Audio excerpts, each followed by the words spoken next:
హైదరాబాద్ మియాపూర్లో దారుణం జరిగింది. కట్టుకున్న భర్తను ప్రియుడితో కలిసి భార్య అత్యంత కిరాతకంగా హత్య చేసింది. ఆ తర్వాత భర్త కనిపించడం లేదు అనంటూ గత ఏడాది నవంబర్లో పోలీసులకు ఫిర్యాదు చేసింది.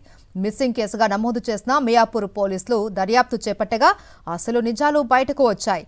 7 నెలల తర్వాత ఈ కేసులో భార్యే హంతకురాలిగా పోలీసులు తేల్చారు. భర్తను భార్యే హత్య చేసి ఆపై కనిపించడం లేదు అంటూ నాటకమాడినట్లు పోలీసులు గుర్తించారు. దర్యాప్తులో భాగంగా భార్య కాల్ రికార్డ్స్, సీసీటీవీ ఫుటేజ్ను పరిశీలించారు. ఈ క్రమంలో ప్రియుడితో కలిసి భర్తను హత్య చేసినట్లు పోలీసులు నిర్ధారించారు. భర్తను చంపి మృతదేహాన్ని మహారాష్ట్ర బోర్డర్ వరకు తరలించి పూడ్చిపెట్టినట్లు పోలీసులు తెలిపారు. స్థానిక పోలీసుల సహాయంతో మృతదేహాన్ని వెలికితీశారు. మృతుడు పెంటేష్గా గుర్తించారు. తన ప్రేమ వ్యవహారానికి భర్త అడ్డుగా ఉన్నాడు అనే కారణంతో వెంకటేష్ను హత్య చేసినట్లు పోలీసుల విచారణలో భార్య అంగీకరించింది. ప్రస్తుతం నిందితురాలిని పోలీసులు అదుపులోకి తీసుకున్నారు. ఆమె ప్రియుణ్ణి పట్టుకునేందుకు పోలీసులు గాలింపు చర్యలు చేపట్టారు. ప్రియుడి కోసం కట్టుకున్న భర్తను భార్య హత్య చేసిన ఘటన స్థానికంగా తీవ్ర కలకలం రేపింది. ఇదే అంశానికి సంబంధించి పూర్తి డీటెయిల్స్ మా ప్రతినిధి రవిచంద్ర అందిస్తారు. రవిచంద్ర, హైదరాబాద్ లో మర్డర్ జరిగింది. ఆ డెడ్ బాడీని మహారాష్ట్ర వరకు తీసుకెళ్లారనంటే ఇందులో పోలీసుల నిర్లక్ష్యం కూడా కనిపిస్తోంది. ఎక్కడా కూడా వారిని గమనించకపోవడం అనేది ఇక్కడ ఆశ్చర్యాన్ని కలిగిస్తుంది. అలాగే ఈ కేసుకు సంబంధించి వీరు ఎలా కూపీలాగారు?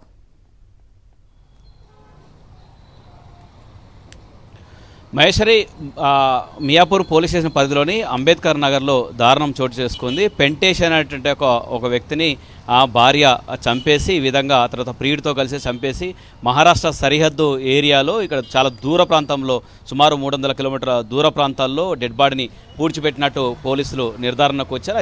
అయితే గతంలో గత ఏడాది నవంబర్లో పెంటేష్ తప్పిపోయాడు. పెంటేష్ కనిపించట్లేదంటూ ఈ విధంగా భార్యతో పాటు ఆ పెంటేష్ వాళ్ళ సోదరుడితో తీసుకెళ్లేసి పోలీస్ స్టేషన్లో కేసు నమోదు చేసింది. ఆ రోజు ఏం జరిగింది, ఏం చెప్పింది, మీకు ఏ విధంగా? నన్ను లోపలికి పోనీయలేదు సార్, బయట నుంచింది తోలుకపోయింది. నన్ను బయట నుంచింది లోపలికి పోయింది. మరి లోపలికి వస్తా అంటే వద్దు అన్నది. స్టేషన్లో నేను బయట నిలబడ్డా, నడువు అన్నది. మళ్ళీ ఆటోలు తీసుకొచ్చేసిన, పోతే ఆటోలు ఉండబోయినా. అదొకటి. ఏం చెప్పింది? పెంటేష్ తప్పిపోయింది అన్నదా? ఏమి చెప్పింది? ఏమలేదు, సేనకాడికి పోయిండు కనిపిస్తలేదని చెప్పింది. సేనకాడికి పోయిండు కనిపిస్తలేదు. నాకన్నా పెద్ద ఆయన కొడుకు మా బాబుని తీసుకొని పోయి తిరిగి వచ్చింది. ఒకరోజు ఆడికెళ్ళి వచ్చింది. మళ్ళీ అందరం తిరిగినాం. పెద్దన్న కొడుకులు 2, చిన్న కొడుకులు 3, మా కొడుకులు 3. చెన్ల కాడ తిరిగినాం 2 నెలలు. తిరిగినాం మా భార్య చచ్చిపోయింది. అంత బంద్ అయిపోయింది. ఈమె చంపినట్లు మీకు ఏమైనా అనుమానం కలిగిందా? అసలు ఈ సత్యవతి చంపేసినట్టు అంటే ఫస్ట్లో నమ్మలేం మేము. పోనీ ఈమె కూడా అమాయకురంగా ఉంది అనుకున్నాం మేము. ఫస్ట్లో నమ్మలే. అయితే 3వ రోజు అయిందంట. అప్పటికి నేను లేను. అయితే నేను లేను కానీ మా ఇంటి కూరకు వచ్చిందంట. ఇట్లా లేడు అని మా పిల్లలు ఉన్నారంట. మీ చిన్న ఆయన లేడు, భర్త కనిపించట్లేదు, మీ చిన్న ఆయన లేడంట అని వచ్చి తలుపులు దనాదన గుద్దిందంట. అంటే ఎక్కడ పోయినా అంటే ఏమో 3 రోజులు అయింది. ఇవాళకి నిన్న మొన్న ఫోన్ రింగ్ అయింది కానీ ఇవాళ మొత్తం స్విచ్ ఆఫ్ అయిందని వచ్చిందంట ఇంటికి. అంటే ఆయన ఎక్కడ పోతాడు, నీకే తెలుసు మాకేం తెలుసు అని మా పిల్లలు అన్నారంట. అన్నాక ఇంకా మధ్యాహ్నము అక్కడ నేను మా దాంట్లో ఒక సావులు ఉన్నా నేను. ఉంటే అక్కడ 1 గంట అప్పుడు 2-3 అయింది. అనుమానం రాకుండా 9 నెలల నుంచి 8 నెలల నుంచి గడిపింది. ఆ 3వ రోజుకే అట్లా పోయి మళ్ళీ వచ్చి 3వ రోజుకే ఇంటికి వచ్చి కనబడతలేదని చెప్పి మాకు 3వ రోజుకే ఇంటికి వచ్చేసింది. యారాళ్ళ దగ్గరికి వచ్చి మీ నాన్న కనిపిస్తలేడు, చిన్న ఫోన్ స్విచ్ ఆఫ్ వస్తుంది. సేన్ దగ్గరికి వెళ్ళేది. అక్కడ వెళ్దామని ఫోన్ కంప్లైంట్ ఇద్దామని వెళ్ళింది. తీసుకొని పోయిరు, వాళ్ళు కంప్లైంట్ ఇచ్చారు. వచ్చారు వాళ్ళందరూ వచ్చి ఎంక్వైరీ చేసారు. పెద్ద వ్యాన్లు వచ్చినాయి, పెద్ద కథ అయింది ఇక్కడ కూడా. అంటే ఇది ఈ విధంగా చూడొచ్చు మహేశ్వరి. ఏ మాత్రం అనుమానం రాకుండా భర్తను చంపింది. 3వ రోజే కనిపించట్లేదు భర్త.